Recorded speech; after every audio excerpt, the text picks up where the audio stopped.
What's going on, guys? So today I figured I'd just come out here to the hills and just like pretty much just do like a walk around my truck and kind of explain to you guys what all I've done to it so far. I know you guys have probably seen the build videos, but I'll try to kind of wrap everything up in one quick little short vid here. So basically what we did was got rid of the half-ton axles and swapped them out with 1-ton axles. So I have a Dana 60 front with 456 gears. The only other thing we've done to the front is add that custom diff cover from Randy's Off-Road, which is freaking awesome. As far as the back goes, it's a corporate 14-bolt full floater. We got out of the junkyard.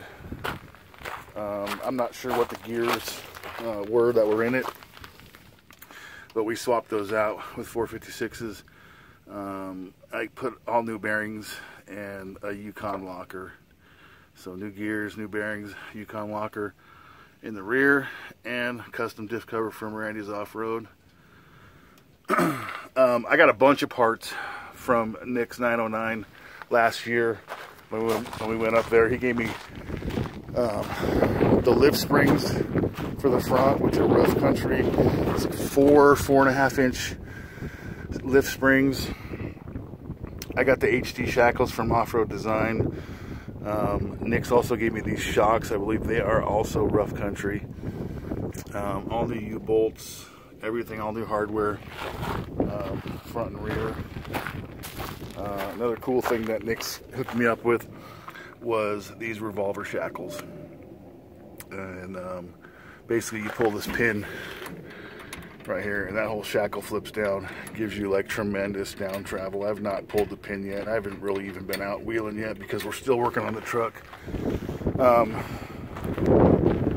He also hooked me up with these 37-inch Goodyear Wrangler MTs and the wheels, because he had replaced these off of his K10, so I bought them off of him. Basically that's it for the axle swap. This rear bumper, Nick's 909 made that. My buddy Mark helped me install that on my truck. And then a little while later, we fabricated the front bumper to be kind of similar to the rear bumper. My buddy Mark made that. Help me out with that. Light bar I got from a friend of James and Taryn's. It was really cheap. I think I paid $50 for that bar. Can't beat that. I don't know how well it's gonna hold up, but it's bright, so I know it's gonna work for a while anyways.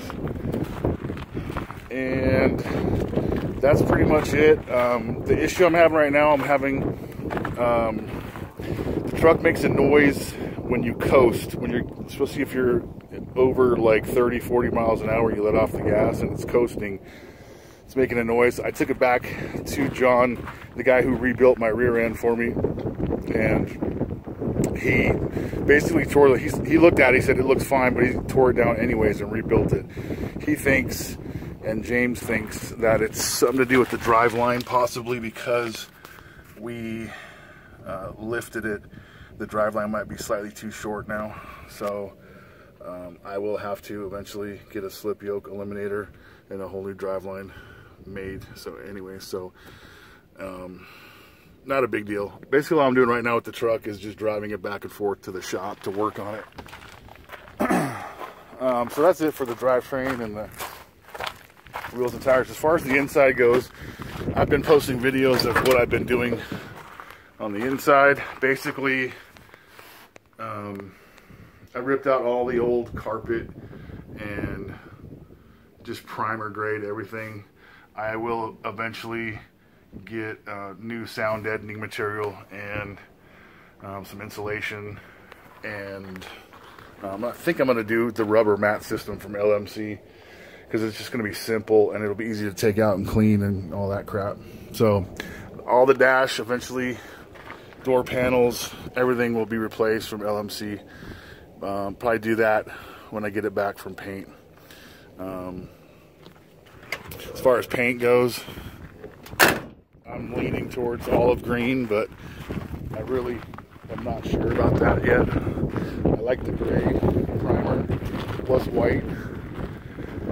Couldn't stand that, but it looks a little better. Primer's a bitch because when you're working on it, you got fucking grease on your fingers. It just gets all over the truck, and it's not easy to get off. But that's pretty much it so far. Yeah, I'll keep you guys updated on anything that's happening. I think the next thing I'm going to do is exhaust, because I'll show you real quick. Those shackles are totally in the saddle of the two header right at the collector.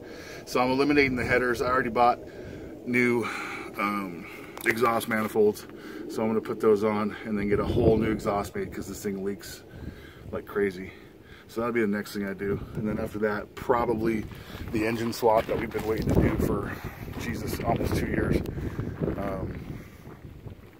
But that's what's coming soon. So anyways, that's about it. I'll keep you guys updated. Have a good day.